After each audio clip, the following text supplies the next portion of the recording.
Assalamualaikum warahmatullahi wabarakatuh.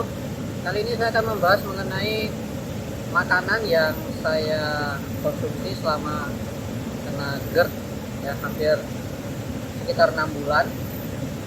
Jadi waktu di awal karena tanpa pengetahuan yang cukup gitu ya, saya coba browsing ke internet, ternyata banyak sekali yang menjadi pantangan. Di antaranya makanan yang seperti kue-kue begitu ya, mungkin karena ada raginya atau gimana gitu. Lalu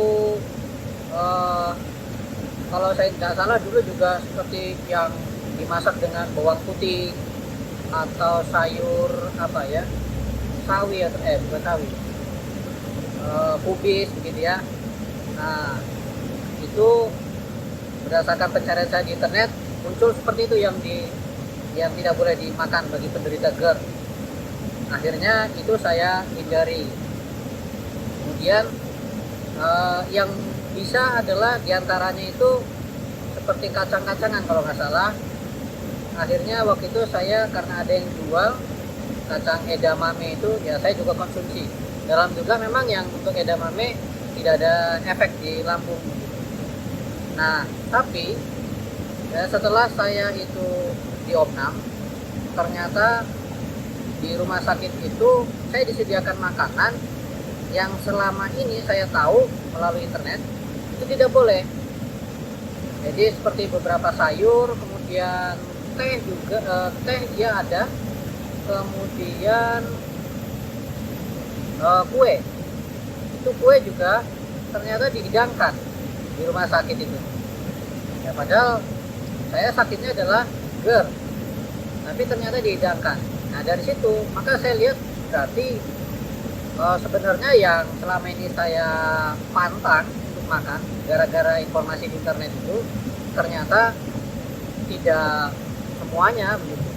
Dan belakangan saya juga dapat info bahwa antar penderita GERD itu bisa jadi pantangannya berbeda-beda. Nah, jadi kita kompromikan di situ saja berarti ya. Mungkin bagi Anda yang sedang merasakan penyakit GERD, pantangannya A, B, C, D. Yang lain mungkin E, F, G, H begitu. Jadi tidak bisa disamakan memang. Ya, tapi ini saya berbagi saja apa yang saya alami gitu ya. Jadi bukan sebagai patokan, tapi saya hanya sekedar bercerita apa yang saya alami.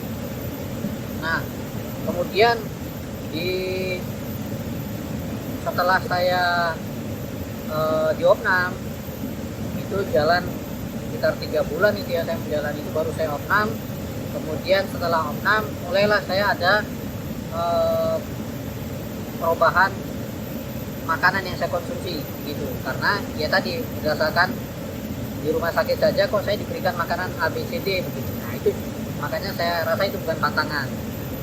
Kemudian kalau berbicara herbal atau sebelum herbal deh, ada lagi mungkin makanan yang juga disarankan oleh banyak orang ya bagi penderita GERD, yaitu seperti misalkan pati apa itu ya, pati Garut ya, pati Garut, atau saya lupa namanya itu, ada juga bentuknya seperti tepung nanti terus diolah sebentar saja sih, cuma dikasih air kalau nggak salah, nanti rasanya agak manis. Kalau nggak salah manisnya dikasih gula merah atau gimana ya, saya lupa itu.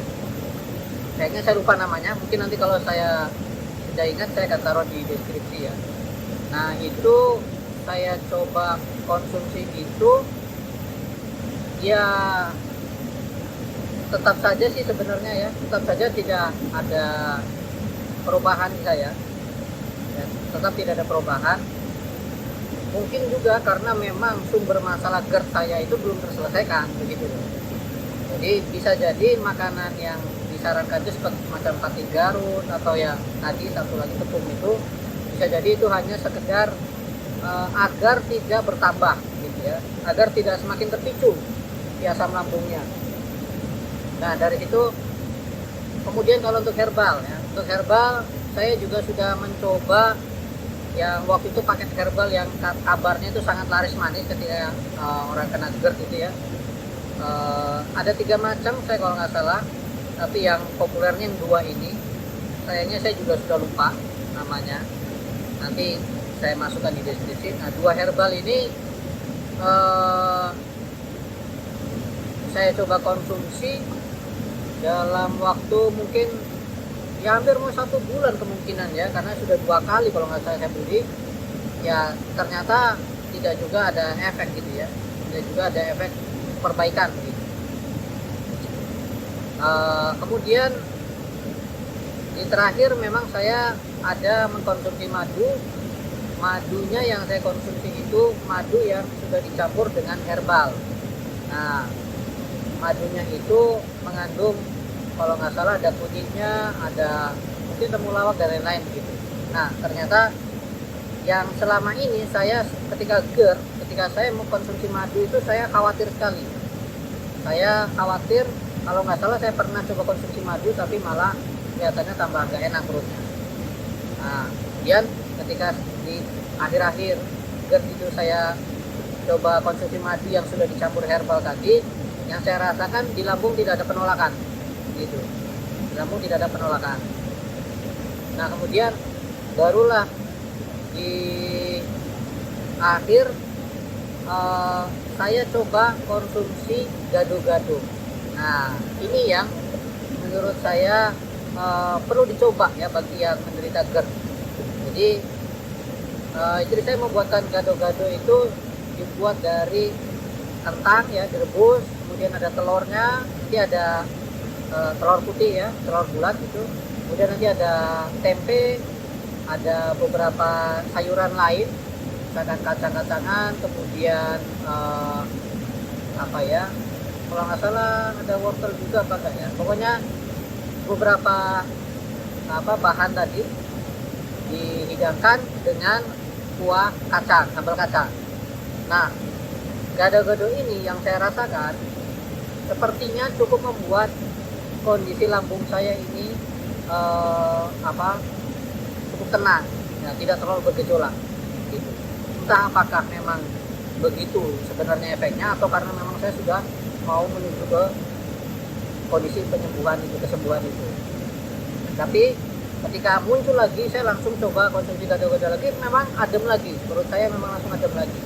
Nah, ya berdasarkan pengalaman ini ya monggo silakan bagi yang sedang mencoba-coba mencari makanan apa yang kira-kira nyaman di lambung sebagai pengganti nasi begitu, ya bisa mencoba ini ya, gado-gado pakai sambal kacang, tidak masalah itu ya, yang saya alami ya gitu. Jadi silahkan itu dicoba, dan prinsipnya yang saya pahami sepertinya ya memang antar satu orang dengan yang lainnya itu pantangan yang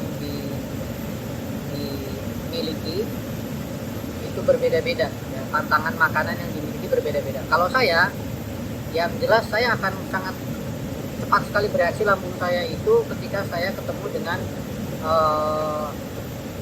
merica, kemudian jelas sambal gitu ya gitu. Nah, kalau daging-dagingan seperti daging sapi atau apa sepertinya tidak ada problem bagi saya. Waktu sebelum saya opnam itu saya hindari sekali tuh daging sapi, daging ayam pun bahkan saya hindari gitu. Jadi cuma berani ikan. Tapi setelah opnam ternyata saya tahu bahwa itu sebenarnya tidak ada masalah, ya saya coba konsumsi. Untuk daging sapi ada yang sudah dibuat jadi bakso juga, tapi ketika itu di dalam baksonya ada mericanya langsung berontak gitu, lambung saya itu langsung bereaksi. Tapi kalau tidak ada mericanya ya nggak ada masalah, insya Allah seperti itu ya. Monggo sekali lagi silakan dicoba apa saja yang mungkin cocok bagi Anda yang sedang menderita GERD. Kalau saya tadi adalah gado-gado, ya menurut saya itu cukup sangat signifikan yang saya rasakan.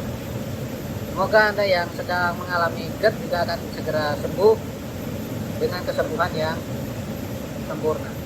Terima kasih. Assalamualaikum warahmatullahi wabarakatuh.